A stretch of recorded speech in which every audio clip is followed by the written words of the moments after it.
ನಮಸ್ಕಾರ, ಆಲ್ಮಾ ನ್ಯೂಸ್ಗೆ ಸ್ವಾಗತ. ನಾನು ಭರತ್ ಭೂಷಣ್. ನೇಪಾಳದ ಹೆದ್ದಾರಿಯಲ್ಲಿ ಭಾರೀ ಕುಸಿತ ಸಂಭವಿಸಿದ್ದು ಪರಿಣಾಮ ಹೆದ್ದಾರಿಯಲ್ಲಿ ಸಾಗುತ್ತಿದ್ದ 2 ಬಸ್ಗಳು ಜಖಂಗೊಂಡು 65 ಪ್ರಯಾಣಿಕರು ನಾಪತ್ತೆಯಾಗಿರುವ ಘಟನೆ ಶುಕ್ರವಾರ ವರದಿಯಾಗಿದೆ. ಚಿತ್ವಾನ್ ಜಿಲ್ಲೆಯ ನಾರಾಯಣಘಾಟ್ ಮುಗ್ಲಿಂಗ್ ರಸ್ತೆಯ ಸಿಮಲ್ಟಾಲ್ ಪ್ರದೇಶದಲ್ಲಿ ಭೂಕುಸಿತ ಸಂಭವಿಸಿದ್ದು, ಈ ವೇಳೆ ಹೆದ್ದಾರಿಯಲ್ಲಿ ಸಾಗುತ್ತಿದ್ದ 2 ಬಸ್ಗಳು ತ್ರಿಶೂಲಿ ನದಿಯಲ್ಲಿ 2 ಚಾಲಕರು ಸೇರಿ 65 ಮಂದಿ ನಾಪತ್ತೆಯಾಗಿದ್ದಾರೆಂದು ತಿಳಿದುಬಂದಿದೆ. ಬೆಳಗಿನ ಜಾವ 3:30 ಸುಮಾರಿಗೆ ಭೂಕುಸಿತ ಸಂಭವಿಸಿದ್ದು ಬಸ್ಗಳು ಜಖಂಗೊಂಡಿವೆ. ಸುದ್ದಿ ತಿಳಿಯುತ್ತಿದ್ದಂತೆಯೇ ಘಟನಾ ಸ್ಥಳಕ್ಕಾಗಮಿಸಿರುವ ಅಧಿಕಾರಿಗಳು ರಕ್ಷಣಾ ಕಾರ್ಯಾಚರಣೆ ಆರಂಭಿಸಿದ್ದಾರೆ. ಹೋಟೆಲೊಂದರಲ್ಲಿ ಅಡಿಗೆ ಸಿಲಿಂಡರ್ ಸ್ಫೋಟಗೊಂಡಿದ್ದು ಭಾರೀ ಅನಾಹುತ ಸಂಭವಿಸಿದೆ. 10 ಮಂದಿ ಕಾರ್ಮಿಕರು ಗಾಯಗೊಂಡಿರುವ ಘಟನೆ ಕಲಬುರಗಿಯ ಸಪ್ತಗಿರಿ ಆರೆಂಜ್ ಹೋಟೆಲ್ನಲ್ಲಿ ಸಂಭವಿಸಿದೆ. ಬೆಳಗ್ಗೆ 6:15 ಸುಮಾರಿಗೆ ಸಿಲಿಂಡರ್ ಸ್ಫೋಟಗೊಂಡಿದ್ದು ಕೆಲ ಕಾರ್ಮಿಕರು ಹೊರಗಡೆ ಬಂದರು. ಉಳಿದವರು ಕಟ್ಟಡದ ಹಿಂಬದಿಯಲ್ಲಿ ನಿಲ್ಲಿಸಿದ್ದ ವಾಹನಗಳನ್ನು ಸರಿಸಲು ಯತ್ನಿಸಿದಾಗ ಬೆಂಕಿಯ ಕೆನ್ನಾಲಿಗೆ ಚಾಚಿಕೊಂಡಿದೆ. 2 ಜಿಮ್ಸ್ನ ಟ್ರಾಮಾ ಸೆಂಟರ್ ಆಸ್ಪತ್ರೆಗೆ ದಾಖಲಿಸಲಾಗಿದೆ. ಉಳಿದವರನ್ನು ಜಿಮ್ಸ್ ಸಾಮಾನ್ಯ ವಾರ್ಡ್ಗೆ ದಾಖಲಿಸಲಾಗಿದೆ. ಬೆಳಗ್ಗೆ ಉಪಹಾರದ ಸಿದ್ಧತೆಯಲ್ಲಿದ್ದ ಕಾರ್ಮಿಕರು ಗಾಯಗೊಂಡಿದ್ದಾರೆ. ಗ್ರಾಹಕರು ಇರಲಿಲ್ಲ, ಹಾಗಾಗಿ ಹೆಚ್ಚಿನ ಅನಾಹುತ ತಪ್ಪಿದೆ. ವಿಷಯ ತಿಳಿದ ಕೂಡಲೇ ಸ್ಥಳಕ್ಕಾಗಮಿಸಿದ ಅಗ್ನಿಶಾಮಕ ದಳದ ಸಿಬ್ಬಂದಿ ಬೆಂಕಿಯನ್ನು ನಂದಿಸಿ ಕಾರ್ಮಿಕರನ್ನು ರಕ್ಷಿಸುವ ಕೆಲಸ ಮಾಡಿದ್ದಾರೆ. ಕಳೆದ 13 ದಿನಗಳಲ್ಲಿ ಸುಮಾರು 2,66,000ಕ್ಕೂ ಹೆಚ್ಚು ಯಾತ್ರಾರ್ಥಿಗಳು ಅಮರನಾಥ ಯಾತ್ರೆ ನೆರವೇರಿಸಿದ್ದು, ಶುಕ್ರವಾರ 4,434 ಯಾತ್ರಾರ್ಥಿಗಳನ್ನೊಳಗೊಂಡ ತಂಡ ಕಾಶ್ಮೀರದಿಂದ ತೆರಳಿತು.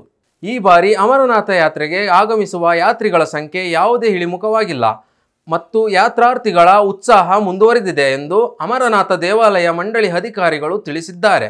ಜೂನ್ 29ರಂದು ಯಾತ್ರೆ ಪ್ರಾರಂಭವಾದಾಗಿನಿಂದ ಗುರುವಾರದವರೆಗೆ 2,66,000ಕ್ಕೂ ಹೆಚ್ಚು ಭಕ್ತರು ಪವಿತ್ರ ಗುಹೆ ಒಳಗೆ ಹಿಮಲಿಂಗದ ದರ್ಶನ ಪಡೆದಿದ್ದಾರೆ. ಗುಹೆ ದೇಗುಲವನ್ನು ತಲುಪಲು ದಕ್ಷಿಣ ಮತ್ತು ಉತ್ತರ ಬೇಸ್ ಕ್ಯಾಂಪ್ನಿಂದ ಹೆಲಿಕಾಪ್ಟರ್ ಸೇವೆ ಬಳಸಿದ 10,000ಕ್ಕೂ ಹೆಚ್ಚು ಯಾತ್ರಿಕರು ಇದರಲ್ಲಿ ಸೇರಿದ್ದಾರೆ. ದಕ್ಷಿಣ ಕನ್ನಡ ಜಿಲ್ಲೆಯಲ್ಲಿ ಭಾರೀ ಮಳೆಯಾಗುತ್ತಿದ್ದು ಭೂಕುಸಿತ ಪೀಡಿತ ಪ್ರದೇಶಗಳಲ್ಲಿನ ಜನರನ್ನು ಸುರಕ್ಷಿತ ಸ್ಥಳಕ್ಕೆ ಸ್ಥಳಾಂತರಿಸಲಾಗಿದೆ. ಕಡಬ ತಾಲೂಕಿನ ಸುಬ್ರಹ್ಮಣ್ಯದಲ್ಲಿ ಪರಿಹಾರ ಕೇಂದ್ರವನ್ನು ತೆರೆಯಲಾಗಿದ್ದು, ಭೂಕುಸಿತಕ್ಕೆ ಗುರಿಯಾಗಿರುವ ಮಂಗಳೂರು ಸಮೀಪದ ಪಂಜಿಮಗರು ಎಂಬಲ್ಲಿ ಮತ್ತೊಂದು ಪರಿಹಾರ ಕೇಂದ್ರವನ್ನು ತೆರೆಯಲಾಗಿದೆ. ಭಾರೀ ಮಳೆಯಿಂದ ಭೂಕುಸಿತ ಸಂಭವಿಸುವ ಸಾಧ್ಯತೆ ಹೆಚ್ಚಿರುವ ಸುಬ್ರಹ್ಮಣ್ಯ ಪ್ರದೇಶದಲ್ಲಿ 8 ಮಹಿಳೆಯರು ಸೇರಿದಂತೆ 19 ಮಂದಿಯನ್ನು ಸ್ಥಳಾಂತರ ಮಾಡಲಾಗಿದ್ದು, ಅವರನ್ನು ದೇವಸ್ಥಾನದ ಸಭಾಂಗಣಕ್ಕೆ ಸ್ಥಳಾಂತರಿಸಲಾಗಿದೆ ಎಂದು ಜಿಲ್ಲಾ ವಿಪತ್ತು ನಿರ್ವಹಣಾ ಪ್ರಾಧಿಕಾರದ ಅಧಿಕಾರಿಗಳು ತಿಳಿಸಿದ್ದಾರೆ. ಈ ಮಧ್ಯೆ ಮಂಗಳೂರು ನಗರ ಪಾಲಿಕೆ ವ್ಯಾಪ್ತಿಯ ಪಂಜಿಮಗರು ವಾರ್ಡ್ ಸಂಖ್ಯೆ 12ರಲ್ಲಿ 23 ಸದಸ್ಯರ 5 ಕುಟುಂಬಗಳನ್ನು ಸರ್ಕಾರಿ ಶಾಲೆಗೆ ಸ್ಥಳಾಂತರಿಸಲಾಗಿದೆ. ಪರಿಹಾರ ಕೇಂದ್ರದಲ್ಲಿ ಆಹಾರ ಮತ್ತು ಇತರ ಸೌಲಭ್ಯಗಳನ್ನು ಒದಗಿಸಲಾಗುತ್ತದೆ ಎಂದು ಹೇಳಿದ್ದಾರೆ.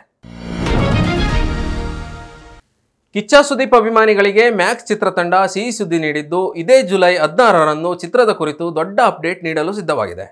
ಹೌದು, ಸ್ಯಾಂಡಲ್ವುಡ್ ನಟ ಅಭಿನಯ ಚಕ್ರವರ್ತಿ ಸುದೀಪ್ ನಟನೆಯ ಮ್ಯಾಕ್ಸ್ ಸಿನಿಮಾದ ಚಿತ್ರೀಕರಣ ಮುಗಿದಿದ್ದು, ಪೋಸ್ಟ್ ಪ್ರೊಡಕ್ಷನ್ ಹಂತದ ಕೆಲಸಗಳು ಭರದಿಂದ ಸಾಗುತ್ತಿದೆ. ಇದರ ನಡುವೆ ಮ್ಯಾಕ್ಸ್ ಸಿನಿಮಾದ ಬಗ್ಗೆ ಏನು ಅಪ್ಡೇಟ್ ಸಿಗದೆ ಕಾಯುತ್ತಿದ್ದ ಫ್ಯಾನ್ಸ್ಗೆ ಈಗ ಗುಡ್ ನ್ಯೂಸ್ ಸಿಕ್ಕಿದ್ದು, ಕಿಚ್ಚ ಸುದೀಪ್ ನಟನೆಯ ಮ್ಯಾಕ್ಸ್ ಸಿನಿಮಾ ಬಗ್ಗೆ ಜುಲೈ 16ರಂದು ಮಧ್ಯಾಹ್ನ 12:34ಕ್ಕೆ ಬಿಗ್ ಅಪ್ಡೇಟ್ ಸಿಗಲಿದೆ ಎಂದು ಚಿತ್ರತಂಡ ತಿಳಿಸಿದೆ. ಸುದೀಪ್ ನಟನೆಯ ಮ್ಯಾಕ್ಸ್ ಚಿತ್ರಕ್ಕೆ ವಿಜಯ್ ಕಾರ್ತಿಕೇಯ ಆಕ್ಷನ್ ಕಟ್ ಹೇಳುತ್ತಿದ್ದು, ವರಲಕ್ಷ್ಮಿ ಶರತ್ ಕುಮಾರ್, ಸಂಯುಕ್ತ ವರ್ನಾಡ್ ಸೇರಿದಂತೆ ಅನೇಕರು ನಟಿಸಿದ್ದಾರೆ. ಬಹುಭಾಷೆಗಳಲ್ಲಿ ಮ್ಯಾಕ್ಸ್ ಸಿನಿಮಾ ರಿಲೀಸ್ ಆಗಲಿದೆ. ಇದಿಷ್ಟು ಇವತ್ತಿನ ಸುದ್ದಿ. ನಿರಂತರ ಸುದ್ದಿಗಾಗಿ ನೋಡ್ತಾ ಇರಿ ಆಲ್ಮಾ ನ್ಯೂಸ್ 24.